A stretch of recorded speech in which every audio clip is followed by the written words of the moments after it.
Hello दोस्तों, आप लोग का क्रॉस स्टडी सर्कल पर आप लोग का बहुत बहुत स्वागत है। जैसा कि हम लोग पॉलिटी के रिवीजन लगातार करते जा रहे हैं और इसमें देखे हैं पिछले रिवीजन में हम लोगों ने क्या किया था। हम लोगों ने पिछले रिवीजन में स्टेट के बारे में किया था और यूनियन टेरिटरीज़ के बारे में किया था कि वो किस आर्टिकल के अंतर्गत आते हैं। हम लोग अपने रिवीजन को आगे बढ़ाते हुए आज सिटीजनशिप के बारे में समझेंगे और समझेंगे कि इसमें नागरिकता का क्या क्या प्रावधान किया गया है हमारे आर्टिकल के तहत। आर्टिकल में क्या नागरिकता के बारे में क्या बताया गया है। चलिए फिर हम लोग अब कुछ समझते हैं सिटीजनशिप के बारे में। ये देखिए, नागरिकता नागरिकता हमारे भारत की तो दो तरह से हो सकते हैं। एक हो सकता है कि वो भारत के पूर्ण सदस्य हो, दूसरा हो सकता है कि दूसरा नागरिकता हो सकता है कि वह विदेशी हो या किसी दूसरे देश के नागरिक है। फिर उसे नागरिकता किस प्रकार प्रदान किया जा सकता है। यदि भारत का पूर्ण सदस्य है तो सभी प्रकार के सिविल और नागरिक राजनीतिक अधिकार उसे प्राप्त होता है। किसे? जो भारत का पूर्ण नागरिक है, जैसे हम लोग ये भारत का यदि पूर्ण नागरिक हैं तो हमें सब कुछ नागरिक एवं राजनीतिक अधिकार प्राप्त है। नागरिक एवं राजनीतिक अधिकार मतलब कि जितना राजनीति करने का हम लोग का अधिकार प्राप्त है। और दूसरा में यदि विदेशी हैं तो इन सभी लोगों को नागरिक और राजनीतिक अधिकार प्राप्त नहीं होता है। इसमें ये बताया गया है। चलिए अब हम लोग समझते हैं कि भारत के यदि नागरिक हैं तो उसको क्या क्या अधिकार दिया गया है और उसको कौन कौन सा अधिकार विदेशियों को प्राप्त नहीं हो है। इसके बारे में आगे समझते हैं। चलिए चलिए देखिए, ये भारत के नागरिक होने के नाते क्या क्या अधिकार उनको दिया जाता है। यदि भारत के नागरिक हैं तो कोई भेदभाव होता है भारत के नागरिक के साथ तो उसके खिलाफ वो अधिकार प्राप्त है। जैसा कि हम लोगों ने फंडामेंटल राइट्स में अनुच्छेद 15 में पढ़ा था कि भेदभाव के खिलाफ का अधिकार क्या क्या है मनुष्य का, भारत के नागरिक का। दूसरा है सार्वजनिक रोजगार के मामले में अवसर की समता का अधिकार, जो कि आर्टिकल 16 में बताया गया है। ये देखिए, किसका अधिकार? रोजगार के मामले में अवसर की समता का अधिकार ये प्राप्त है, ये भेदभाव का खिलाफ प्राप्त है। और तीसरा है किसी को बोलने का, अपना अभिव्यक्ति व्यक्त करने का, सम्मेलन करने का, संघ करने का, कहीं भी आने जाने और निवास करने या कहीं भी अपना व्यवसाय करने का उसमें स्वतंत्रता का अधिकार दिया गया है। ये अनुच्छेद आपका कितने में है? अनुच्छेद 19 में दिया गया है। और नेक्स्ट देखें तो सांस्कृतिक और शैक्षणिक जो अधिकार हैं वो हमें आर्टिकल 29 और किसके तहत मिलता है? 30 के तहत मिलता है। ये देखिए नेक्स्ट स्लाइड में आपका होगा सांस्कृतिक और शैक्षणिक अधिकार, ये आर्टिकल 29-30 के अंतर्गत आता है।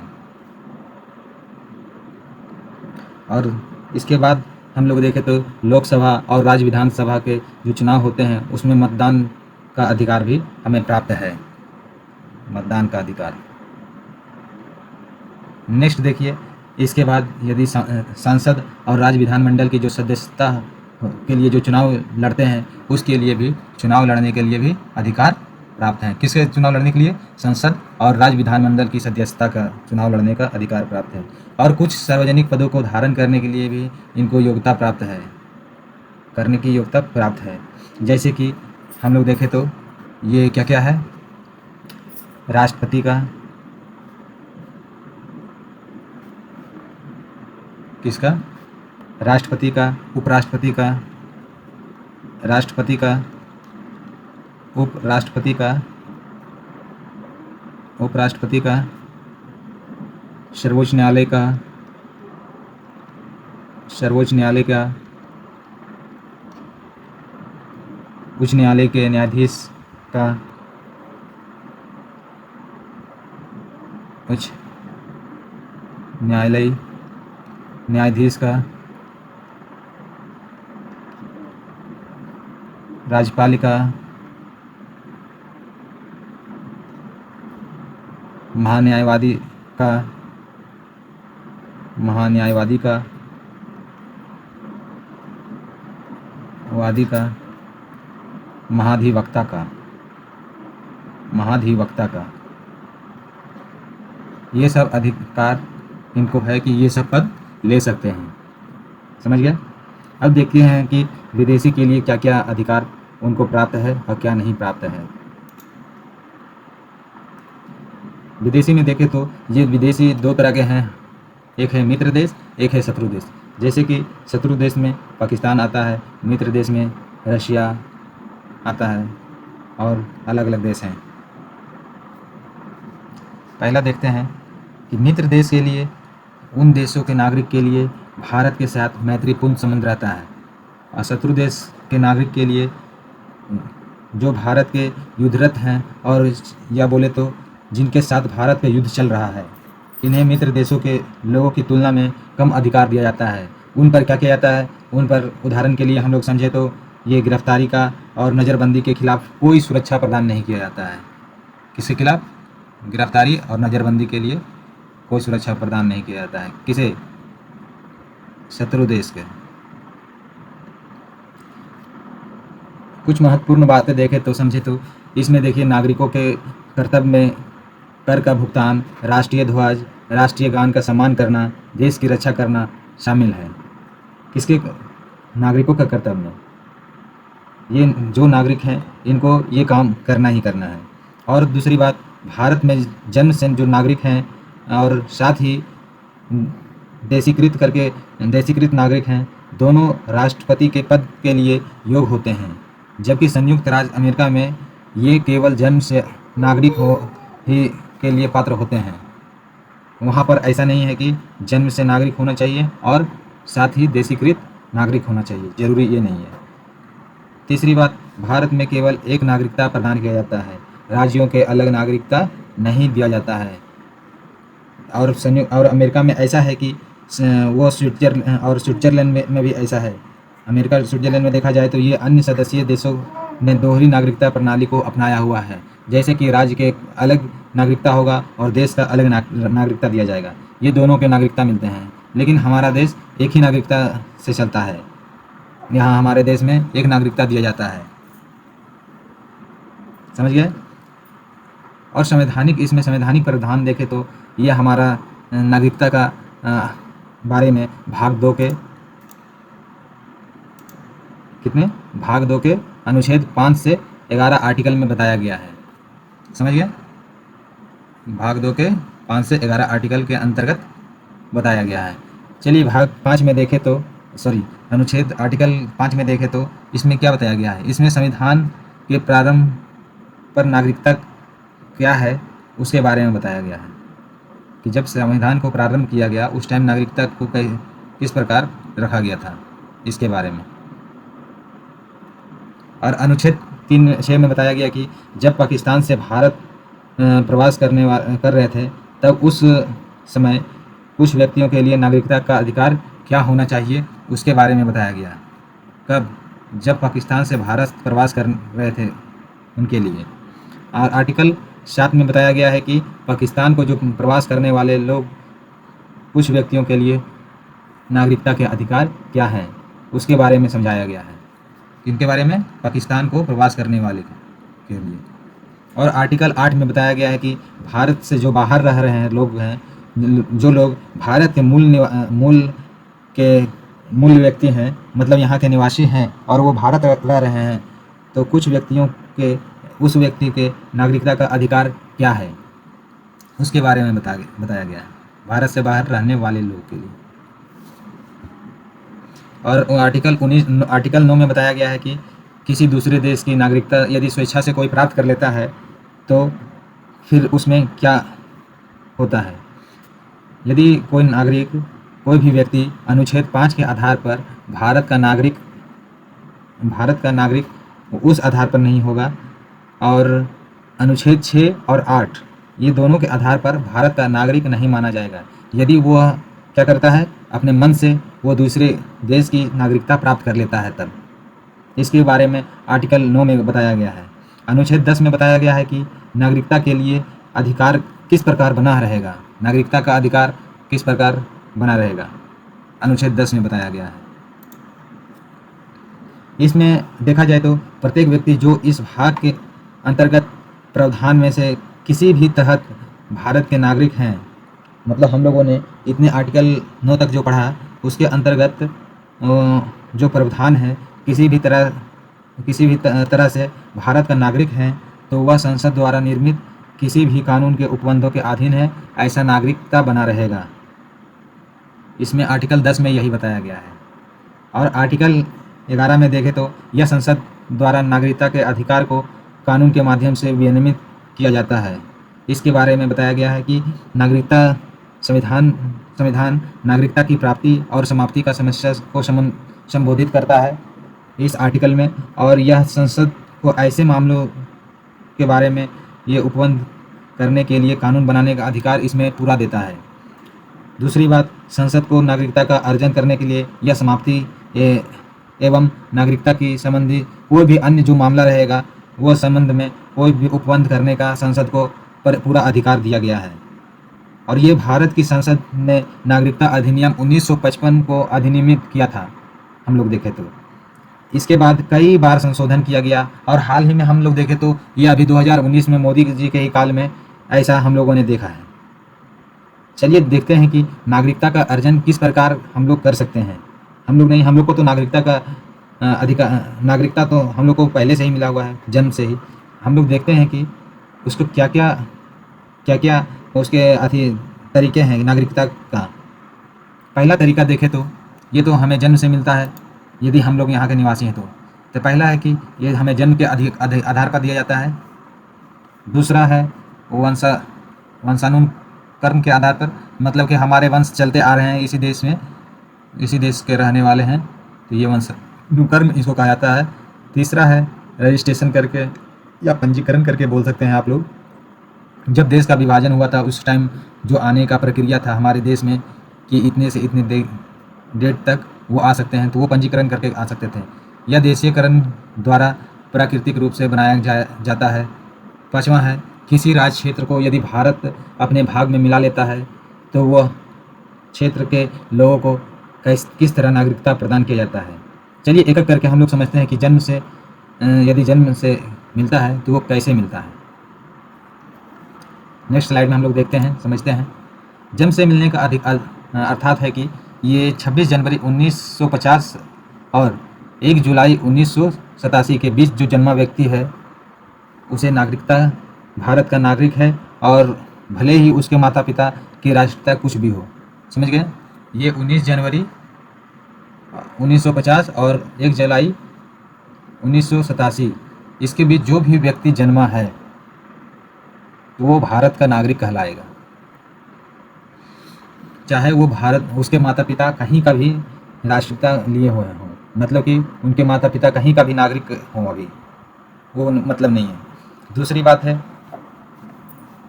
बात देखें तो ये देखा जाए तो 1 जुलाई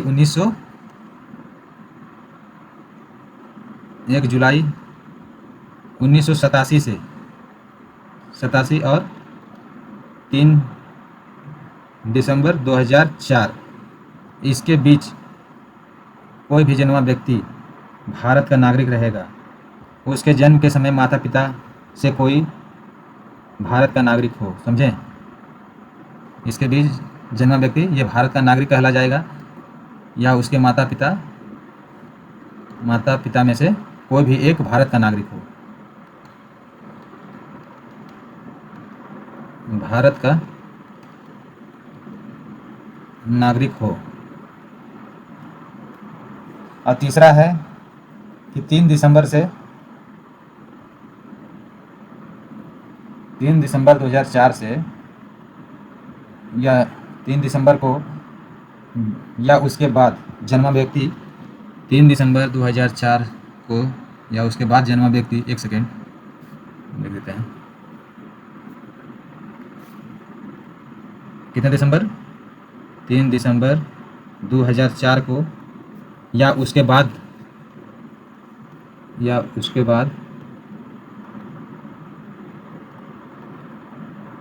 जन्मा व्यक्ति भारत का नागरिक माना जाएगा। किस आधार पर? यदि उसके माता पिता दोनों उसके जन्म के समय भारत का नागरिक रहता है, नहीं तो माता या पिता में से कोई भी उस समय भारत का नागरिक रहता है और दूसरा अन्य देश का नागरिक रहता है, फिर भी उसको इस समय यदि वो जन्मा व्यक्ति है तो उसको नागरिकता प्रदान है।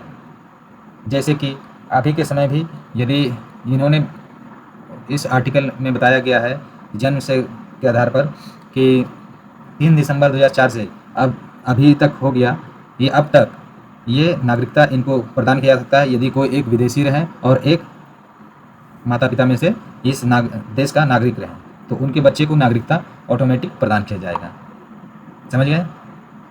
यदि कोई व्यक्ति ऊपर जो हम लोगों ने समझा उस खंड के आधार पर भारत का नागरिक नहीं होता है, जो हम लोग समझे उस आधार पर भारत का नागरिक जन्म के आधार पर नहीं होगा यदि उसके जन्म के समय उसका माता पिता एक विदेशी राजनयिक और वह भारत का नागरिक नहीं रहता है, उस आधार पर वो भारत का नागरिक नहीं कहलाता है। या उसके माता पिता किसी शत्रु देश के नागरिक हैं और उसका जन्म किसी ऐसे स्थान पर हुआ है जो उस समय शत्रु के कब्जे के अंतर्गत है, तो ऐसे देश का नागरिक नहीं कहलाता है। क्योंकि शत्रु देश के लिए इसलिए ऐसा लगाया गया है क्योंकि हम लोग जानते हैं कि समझ सकते हैं कि वो यदि पाकिस्तान मान ले तो वो चाल ऐसा चल सकता है कि उस देश में भेजकर वो अपने लक्ष्य को परिणाम दे दे। चलिए आगे देखते हैं वंशानुक्रम के आधार पर ये कैसे माना जाता है। वंशानुक्रम के आधार पर देखें तो ये नेक्स्ट स्लाइड में देखते हैं।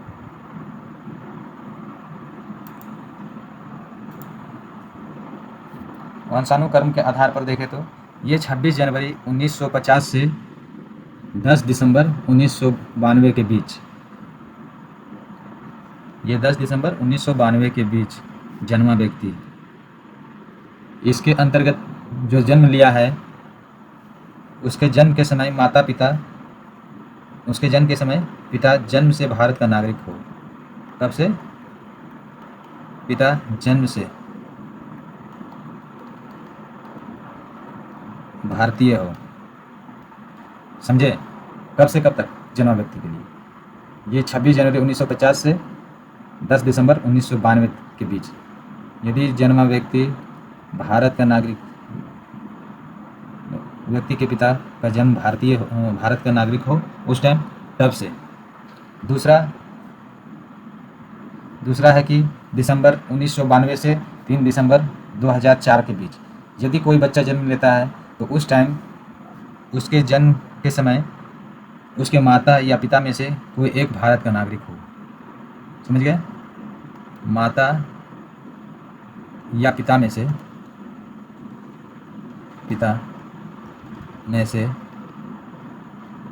कोई एक भारतीय हो। समझ गए? और तीसरा में दिया हुआ है कि ये दिसंबर 2004 को या उसके बाद यदि जन्म लिया है व्यक्ति तो उसके जन्म के समय उसके माता या पिता में से कोई एक भारत का हो। समझ गए? माता या पिता में से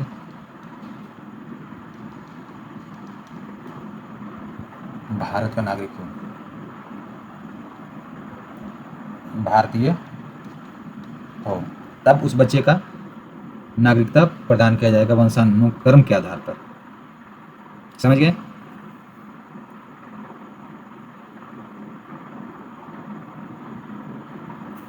ये तो हम लोगों ने देखा है 1992 से 3 दिसंबर 2004 को या उसके बाद यदि किसी बच्चे का जन्म होता है तो उसके जन्म की तारीख से 1 वर्ष के भीतर यदि भारत के केंद्र सरकार की अनुमति के द्वारा जो समाप्ति अवधि होगा पंजीकरण का, वो वाणिज्य दूतावास में पंजीकृत रहना चाहिए, तभी वो माना जाएगा। क्या रहना चाहिए? दूतावास में पंजीकृत रहना चाहिए, पंजीकृत रहना चाहिए। समझ गए?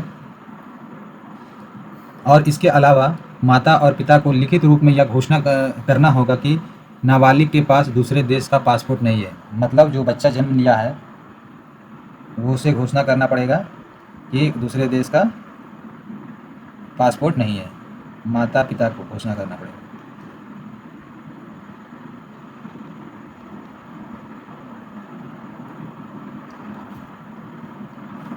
करना पड़ेगा कि दूसरे देश का पासपोर्ट नहीं है। समझ गए आप लोग?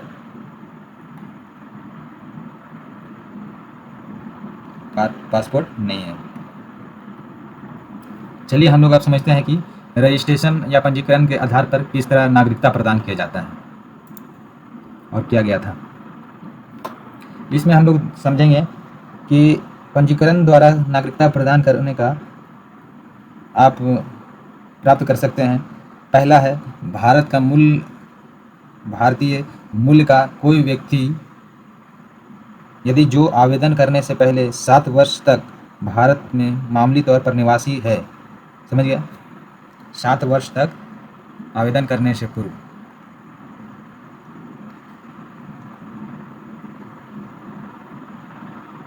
आवेदन से पूर्व कितना वर्ष? 7 वर्ष तक भारत का मामूली तौर पर निवासी है। या कहा जाए, या आप लोग, या अविभाजित भारत, मतलब कि जब विभाजन नहीं हुआ था, मतलब विभाजन के बाद भारत के बाहर किसी भी देश या स्थान में मामूली तौर पर निवासी हैं, मतलब वहाँ का नागरिकता नहीं लिए हैं, तब वो भारत का निवासी कहलाएगा रजिस्ट्रेशन के आधार पर।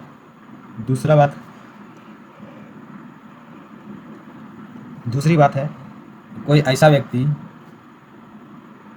जिसका विवाह भारत के कोई भी नागरिक से हुआ है, जो इस धारा के तहत नागरिकता का जो आवेदन करने से 7 वर्ष से भारत में मामूली तौर पर निवास कर रहा है, तो उसको भी नागरिकता ये प्रदान किया जाएगा।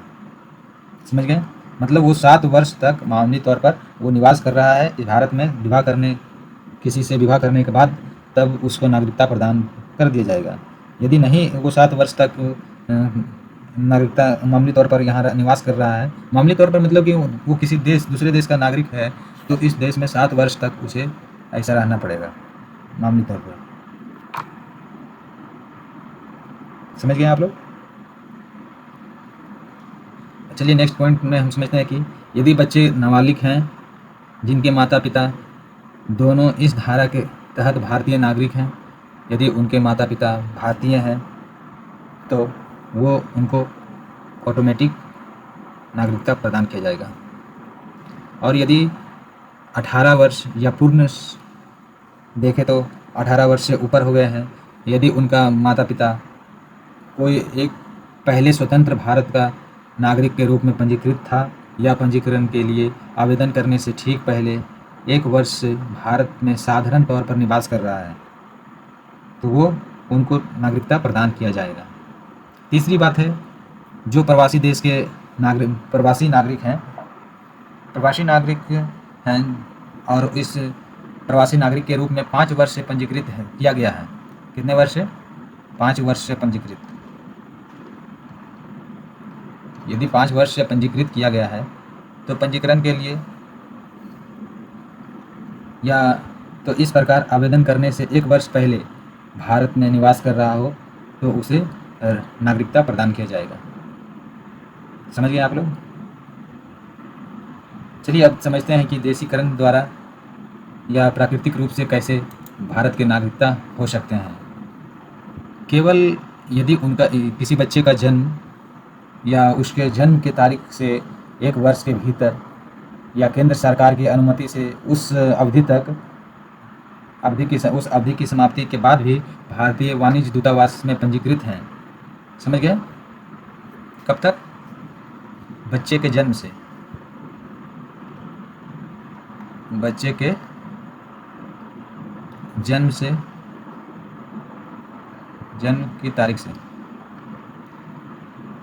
की तारीख से सरकार की अनुमति के बाद जो अवधि है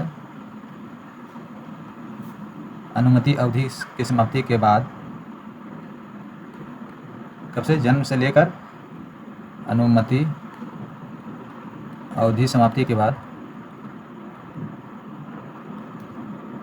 अनुमति अवधि समाप्ति के बाद दूतावास में पंजीकृत है। क्या है? दूतावास में पंजीकृत है, पंजीकृत है। तो ऐसे अवस्था में वह ऐसे देश से संबंधित नहीं रहना चाहिए जहाँ की, इस कंडीशन में क्या रहना चाहिए? वैसे देश से संबंधित नहीं रहना चाहिए जहाँ भारतीय नागरिक देशीकरण से नागरिक नहीं बन सकते हैं। दूसरी बात, ऐसे समय में यदि व्यक्ति पहले से ही किसी दूसरे देश का नागरिक है तो भारत का नागरिकता उसको स्वीकृत होने पर दूसरे देश की नागरिकता को त्यागना पड़ेगा, नहीं तो उसका आचरण सही होना चाहिए, तब वो नागरिक बन सकता है। अगला देखें पॉइंट, तो संविधान की 8वीं अनुसूची के अंतर्गत उल्लेखित किया गया है कि भारतीय भाषाओं में से किसी एक भाषा का उसे पर्याप्त ज्ञान होना चाहिए, नहीं तो वह भारत में रहने का इच्छुक होना चाहिए या भारत सरकार की सेवा या किसी अंतर्राष्ट्रीय संगठन में से जुड़ने अथवा उसमें शामिल होने का इच्छुक रहता है कोई व्यक्ति, तो उसे देशीकरण या प्राकृतिक रूप से भारतीय के लिए सदस्यता प्रदान किया जाता है। अब चलिए समझते हैं कि किसी राज्य का भारत का भाग यदि बन जाता है तो उसे कैसे सदस्यता मिलती है किसी राज्य क्षेत्र को। इसमें है कि जैसे कि कोई भी विदेशी क्षेत्र है जो कि भारत के हिस्सा बन जाता है, जैसे मान लीजिए पाकिस्तान हो गया, बांग्लादेश हो गया और अदर है, नेपाल, भूटान, ये सब देश हैं, तो केंद्र सरकार के द्वारा आधिकारिक राजपत्र में अनुसूचित आदेश द्वारा उन व्यक्तियों का नाम जारी किया जाता है। उसके बाद उन्हें उस क्षेत्र से संबंधित होने का कारण भारत का नागरिक माना जाएगा। समझ गए? इस प्रकार आदेश में दी गई तिथि और उन लोगों को भारत का नागरिक माना जाएगा। समझ गए? कोई विदेशी हिस्सा। दूसरा उदाहरण के लिए देखें तो पुडुचेरी भी भारत में सम्मिलित हुआ था। कौन हुआ था? पुडुचेरी हुआ था।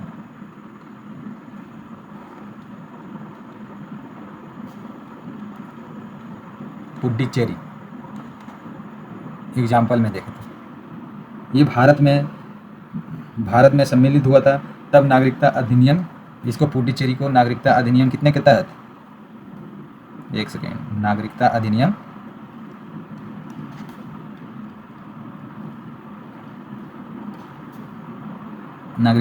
1955 के तहत, 1955 के अंतर्गत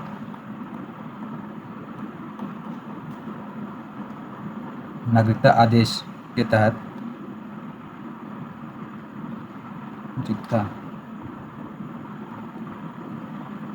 आदेश 1962 के तहत पुडुचेरी को 1962 के तहत पुडुचेरी को लोगों को भारतीय नागरिकता दिया गया था। समझ गए? मिला।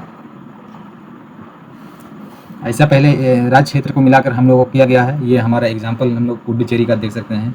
इसमें भारतीय अधिनियम जो नागरिकता अधिनियम है 1955 के अंतर्गत ये नागरिकता अधिनियम आता है। ये आदेश दिया हुआ था कि 1962 के तहत पुडुचेरी को लोग जो हैं उसको भारतीय नागरिकता प्रदान किया जाएगा। चलिए नेक्स्ट देखते हैं नागरिकता की समाप्ति किस तरह से होता है। नागरिकता की समाप्ति 3 तरह से होता है। पहला है नागरिकता का परित्याग करके, यदि कोई स्वेच्छा से त्यागना चाहे तो ये त्याग सकता है। दूसरा है नागरिकता का पर्यावसान करके। तीसरा है सरकार द्वारा नागरिकता से वंचित किए जाने पर, यदि सरकार चाहे तो आपको वंचित कर दे तो उस केस में। चलिए एक एक करके हम डिटेल से समझते हैं ये नागरिकता की समाप्ति के बारे में। पहला है नागरिकता का समाप्ति में देखें तो यदि भारत का कोई व्यक्ति नागरिकता का त्याग कैसे कर सकता है। नागरिकता का त्याग यदि कोई भी बुजुर्ग वयस्क और पूर्ण सामर्थ्य वाला नागरिक, मतलब समझें तो जो कि बच्चा ना हो, अगर किसी अन्य देश का भी नागरिक है, किसी अन्य देश का नागरिक है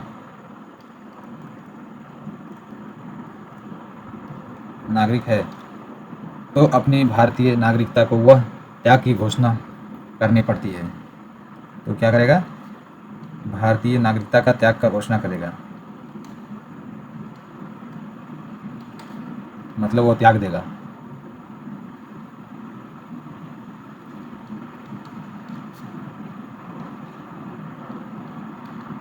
घोषणा करना होगा।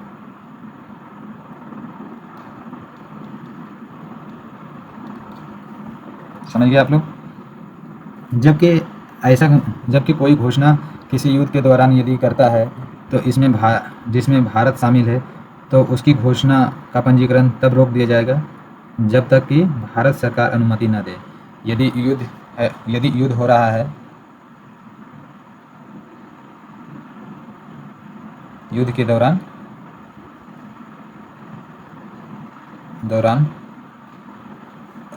रोक सकता है। समझ गए? युद्ध के दौरान रोक सकता है। दूसरी बात, यदि कोई व्यक्ति भारत की नागरिकता समाप्त हो जाता है तो उस व्यक्ति का प्रत्येक नाबालिग बच्चे का नागरिकता भी समाप्त हो जाता है। ये याद रखिएगा। यदि कोई अपना नागरिकता त्याग देता है तो उसका होने वाला जो बच्चा है उसके लिए कोई नागरिकता नहीं मिलेगा। हालांकि ऐसा कोई बालक वयस्क 18 वर्ष की आयु होने पर 1 वर्ष के भीतर यदि घोषणा करता है कि वह भारत का नागरिकता पूर्ण ग्रहण करना चाहता है, तो ऐसे घोषणा के पश्चात वह फिर से भारत का नागरिक बन सकता है। समझ गए? चलिए अगला देखते हैं, नागरिकता का पर्यवसान मतलब समाप्ति। नागरिकता का समाप्ति कैसे करता है? नागरिकता का समाप्ति देखें तो या कोई भी समझते हैं कि भारत का कोई भी नागरिक, मान लीजिए, जिन्हें स्वेच्छा से अपने मन से 26 जनवरी 1950 से इस अधिनियम को लागू होने के बीच किसी भी समय स्वेच्छा से रूप से किसी दूसरे देश की नागरिकता अर्जित कर ली है, तब वे ऐसे भारत का नागरिक नहीं रहेगा। कब से? यदि स्वेच्छा से 26 जनवरी 1950 से जब तक अधिनियम लागू होने तक, अधिनियम लागू होने तक यदि स्वेच्छा से दूसरे देश का नागरिक बन गया है, उसको नागरिकता दूसरे देश का मिल गया है, तो वह भारत देश का नागरिक नहीं रहेगा। दूसरी बात है कि इस प्रावधान के द्वारा किसी भी युद्ध के दौरान लागू नहीं होता है। कब लागू नहीं होगा? समाप्ति, ये नागरिकता का समाप्ति युद्ध दौरान लागू नहीं होगा। तीसरी बात है कि दूसरे देश का पासपोर्ट यदि ग्रहण करना भी नागरिकता का नियम, दूसरे देश का मतलब कि आप लोग कह सकते हैं कि यदि दूसरे देश का पासपोर्ट ग्रहण करता है तो नागरिकता नियम 1956 के तहत किसी दूसरे देश की राष्ट्रीयता को स्वेच्छा से ग्रहण कर लेता है। समझ गए? मतलब दूसरे देश का पासपोर्ट ग्रहण नहीं कर सकता है। यदि समाप्ति करना है तो वह ग्रहण कर सकता है। दूसरे देश की पासपोर्ट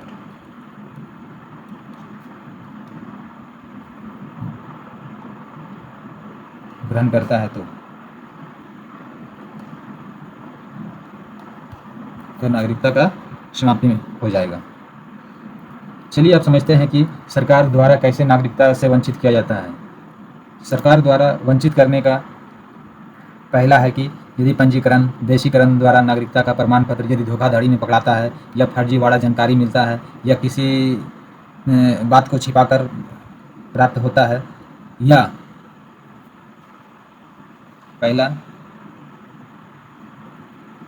फर्जीवाड़ा या दूसरी बात समझे कि यदि किसी नागरिक को अपना वक्तव्य द्वारा या विधि के द्वारा या स्थापित प्रावधान भारत की संविधान के प्रति कोई अनादर करता है या असंतुष्टि प्रदर्शित करता है। समझ गए? भारत के संविधान के प्रति अनादर करता है, संविधान के प्रति अनादर करता है,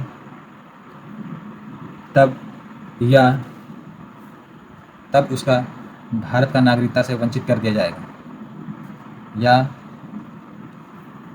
या किसी नागरिक ने युद्ध के दौरान जन्मे भारत में जो व्यक्ति है वह शत्रु देश के साथ कानूनी रूप से संबंध रखता है, तब उसका नागरिकता खत्म कर दिया जाएगा। कब? शत्रु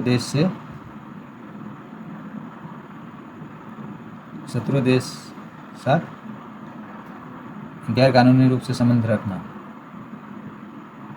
गैर कानूनी रूप से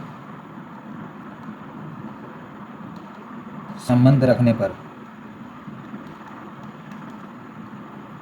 या वह नागरिक 5 वर्ष के भीतर किसी अन्य देश में 2 वर्ष से अधिक अवधि तक कारावास की सज़ा प्राप्त कर लेता है। दूसरे देश में 2 वर्ष से अधिक, दूसरे देश में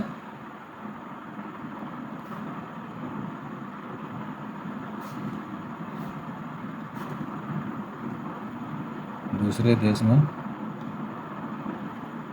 2 वर्ष से अधिक कारावास काटता है, अधिक जेल होने पर, या देखे तो या समान तौर पर 7 वर्षों के से भारत के बाहर निवास कर रहा है। इस अवधि के दौरान यदि भारत के बाहर वह कभी भी किसी शैक्षणिक संस्थान का छात्र नहीं रहा है या भारत सरकार की सेवा में नहीं रहा है, तो भारत की सदस्यता किसी भी अंतर्राष्ट्रीय संगठन में नहीं रहेगा। समझ गए? इस दौरान आपका नागरिकता भारत से वंचित कर दिया जाएगा। चलिए नेक्स्ट समझते हैं किसके बारे में? OCI के बारे में, overseas citizen of India card holder के बारे में समझते हैं। इसका हिंदी होता है कि प्रवासी भारतीय नागरिकता OCI कार्ड धारक। चलिए समझते हैं कि ये कौन लोग इसके लिए पात्र होते हैं, मतलब ये कार्ड किनको प्राप्त दिया जाता है। ये निम्नलिखित श्रेणी के लोग होते हैं, जैसे कि पाकिस्तान और बांग्लादेश को छोड़कर देखा जाए तो ये वैसी योजना के तहत आवेदन करने के लिए ये पात्र हो जाते हैं। पहला कंडीशन देखें तो पहला कंडीशन हम लोग समझ सकते हैं कि जो व्यक्ति अन्य देश का नागरिक है लेकिन संविधान के प्रारंभ होने के समय या उसके बाद किसी भी समय भारत का नागरिक था। समझ गए? अन्य देश का नागरिक है लेकिन संविधान प्रारंभ होने के बाद, पहला कंडीशन है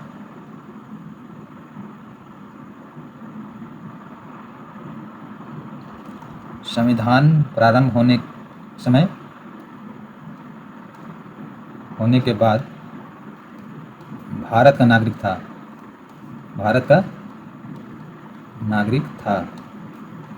दूसरा है दूसरे देश का नागरिक है लेकिन ऐसे क्षेत्र से संबंधित रखता है जो 15 अगस्त 1947 के बाद भारत का हिस्सा बन गया था। बी में देखा जाए तो 15 अगस्त 1947 के बाद भारत का हिस्सा बना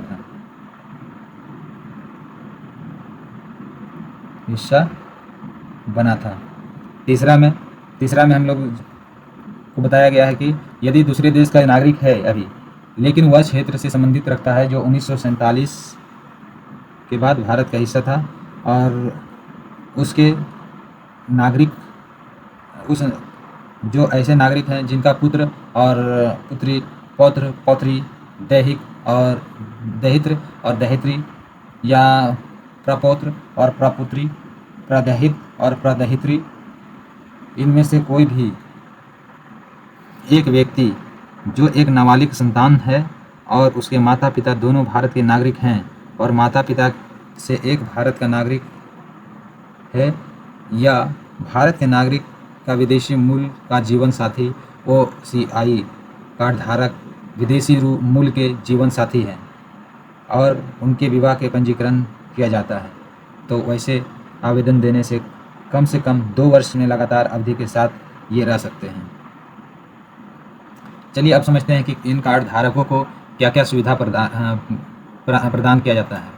इन कार्ड धारकों को देखा जाए तो ये वोट देने का इनको अधिकार नहीं है और ना ही इनको संसद, विधानसभा, विधान परिषद का सदस्य होने का अधिकार है।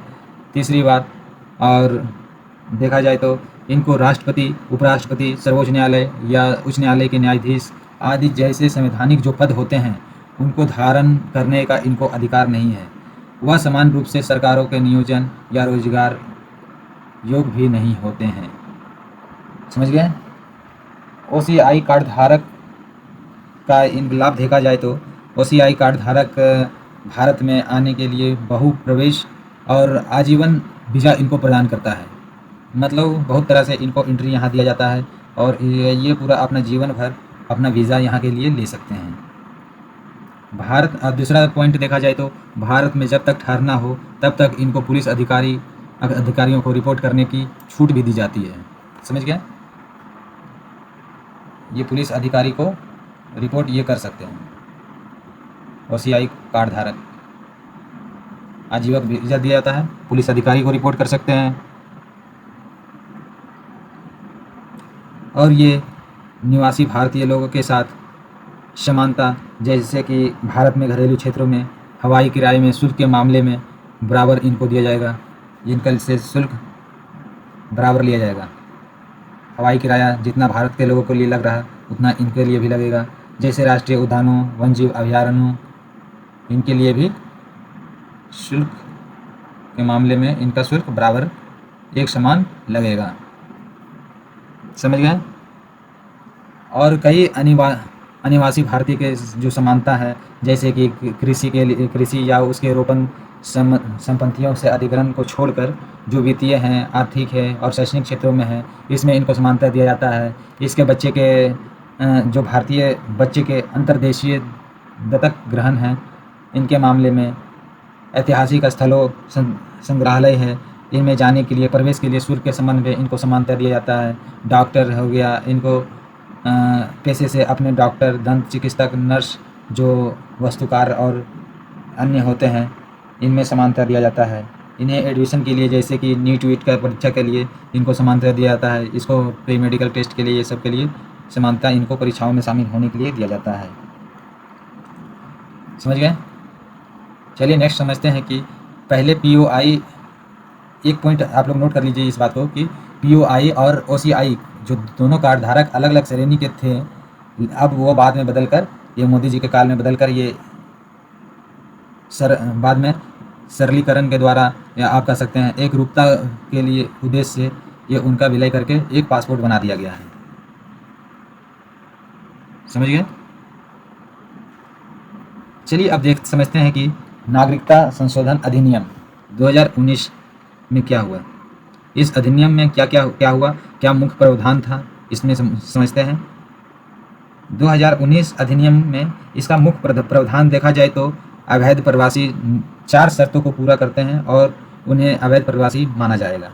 यदि 4 शर्त वो उनमें देखा जाएगा तो उन्हें अवैध प्रवासी के रूप में माना जाएगा। जैसे कि कृषि या रोपण संपत्तियों को अधिग्रहण को छोड़कर आर्थिक, शैक्षणिक क्षेत्रों में देखा जाए तो उन्हें अवैध प्रवासी माना जाएगा। वे हिंदू, सिख, बौद्ध धर्म, जैन, पारसी या ईसाई समुदाय से हैं, या और वे अफ़गान, बांग्लादेश या पाकिस्तान से संबंधित हैं। यदि उन्होंने 31 दिसंबर 2014 को या उससे पूर्व भारत में प्रवेश किया है, तथा वे संविधान की 6ठी अनुसूची में शामिल कुछ जनजातियों क्षेत्रों, जैसे देखा जाए तो मेघालय, मिजोरम, त्रिपुरा या इनर लाइन परमिट के तहत आने वाले क्षेत्र, जैसे कि अरुणाचल प्रदेश, मिजोरम और नागालैंड में नहीं रह रहा हो। इन जनजातियों क्षेत्रों में कार्बी आंगलंग, असम, बोरो हिल्स, चकमा जिला और त्रिपुरा जनजाति क्षेत्र जिला शामिल है। इसमें आगे देखा जाए तो ये प्रवासी के इन श्रेणियों के अवैध प्रवास या नागरिकता के खिलाफ चल रही सभी कानूनी कार्रवाई बंद हो जाएगी। ऐसे स्थिति में प्रवासियों के इस वर्ग के लिए नागरिकता प्राप्त करने हेतु देशीकरण की अवधि को 11 वर्ष से घटाकर 5 वर्ष कर दिया जाता है। कितने वर्ष से घटाकर? 11 वर्ष से घटाकर 11 से घटाकर 5 वर्ष। दूसरा देखें तो केंद्र सरकार द्वारा प्रवासी भारतीय नागरिक के पंजीकरण को रद्द कर दिया जाएगा।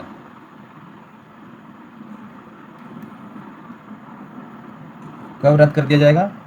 OCI को रद्द कब कर दिया जाएगा? ये OCI को रद्द ये कर दिया जाएगा यदि कार्डधारक नागरिकता अधिनियम या केंद्र सरकार द्वारा अधिसूचित किसी अन्य कानून का उल्लंघन करता है। हालांकि कार्डधारक को सुनवाई का अवसर दिया जाएगा, जबकि अधिनियम प्रावधान करता है कि केंद्र सरकार के पंजीकरण को अग्रलिखित जो पहले से लिखा हुआ हमारा 5 आधारों पर रद्द कर सकते हैं, जैसे कि कब धोखाधड़ी पर, दूसरा अनादर के आधार पर, तीसरा युद्ध के दौरान शत्रु से संबंध रखने पर, कब? युद्ध के दौरान। चौथा भारत की संप्रभुता को या राज्य की सुरक्षा सार्वजनिक हित में आवश्यक न होने पर, सुरक्षा के लिए देश की संप्रभुता और राज्य की सुरक्षा के लिए या पंजीकरण के 5 वर्ष के भीतर OCI कार्ड धारक को 2 वर्ष या 2 वर्ष से अधिक अवधि के लिए कारावास हो। दूसरा लास्ट है कारावास पर रद्द कर सकती है। इन सब चीज़ों पर समझ गए? चलिए अब समझते हैं कि रजिस्ट्रेशन ऑफ सिटीजन के बारे में। नेशनल रजिस्ट्रेशन ऑफ सिटीजन, राष्ट्रीय नागरिकता रजिस्टर क्या है? राष्ट्रीय नागरिकता रजिस्टर क्या है? यह सभी वैध नागरिक, पहले हेडिंग में दे देता हूँ, राष्ट्रीय नागरिकता रजिस्टर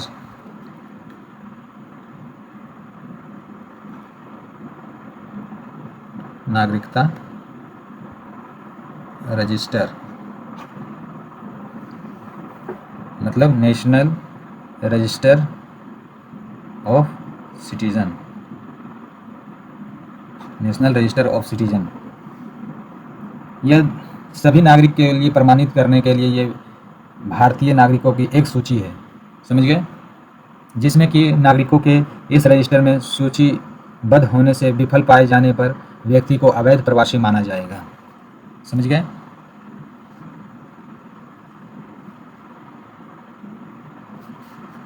यह एक सूची है, इसमें विफल पाए जाने पर क्या माना जाएगा? अवैध प्रवासी माना जाएगा। और दूसरा बात देखें तो ये राष्ट्रीय नागरिक रजिस्टर 1951 के प्रत्येक गांव के संदर्भ में 1951 की जनगणना के बाद तैयार किया गया था। 1951 के बाद तैयार किया गया था। समझ गए? और घरों में संपत्ति धारिता को एक कर्म के में दर्शाया गया था और प्रत्येक घर में संपत्ति धारिता वाले व्यक्तियों की संख्या और नाम को उल्लेखित किया गया था इस रजिस्टर में।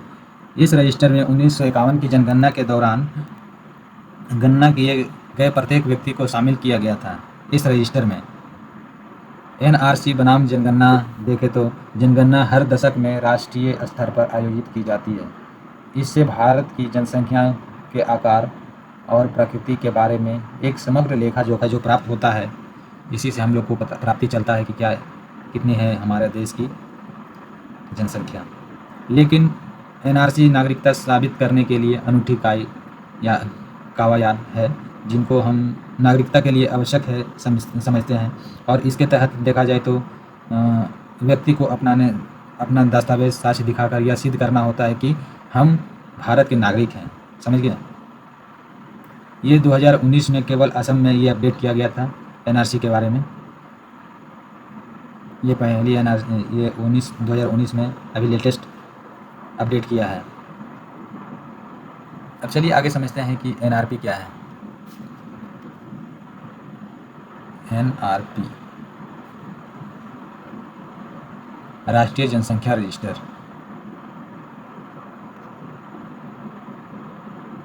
जनसंख्या रजिस्टर। एनआरपी क्या है? एनआरपी ये देश के समान ये देश के समान निवासियों के लिए एक सूची है। समझ गए। देश के समान निवास का सूची है। ये देश के समान निवासी वह हैं जो कम से कम पिछले 6 महीने से किसी स्थानीय क्षेत्र में रह रहा है। ये एनआरपी उसे कहते हैं। या अगले 6 महीने के लिए किसी विशेष स्थान पर रहने का इरादा रखता है। इसलिए एनपीआर में विदेशी व्यक्ति को शामिल भी कर सकते हैं। हालांकि निवासियों की एक सूची तैयार हो जाने के बाद यदि राष्ट्रव्यापी एनआरसी की ज़रूरत पड़ती है तो उस सूची में नागरिक को सत्यापित करके इस कार्य को पूरा किया जाता है। इसलिए एनआरसी की कवायद को एनपीआर भी पूरक कहा जाता है। यही है एनआरपी। और ये अपने सूची को में शामिल करता है कि 6 वर्ष से ये यदि कहीं एक जगह रह रहे हैं तो उसको ये दर्शाता है स्पेशली। चलिए हम लोगों ने ये सिटीजनशिप के बारे में आज समझा। अब नेक्स्ट क्लास में हम नेक्स्ट टॉपिक के साथ हम लोग आगे बढ़ेंगे, अपने रिवीजन को आगे बढ़ाएंगे और जल्द से जल्द इस रिवीजन को हम लोग कंप्लीट करने की कोशिश करेंगे। इसलिए आप लोग जितने से ज़्यादा हो सके इस चैनल से जुड़े और हमें सजेशन कर सकते हैं कि और कौन सा सब्जेक्ट का आप लोग पढ़ना चाहते हैं, रिवीजन करना चाहते हैं, उसके लिए भी मैं उपलब्ध करवाऊँगा। चलिए ठीक है। धन्यवाद आप लोगों का बहुत बहुत इस चैनल से जुड़ने के लिए। फिर कल मिलते हैं नेक्स्ट टॉपिक के साथ। जय हिंद, जय भारत।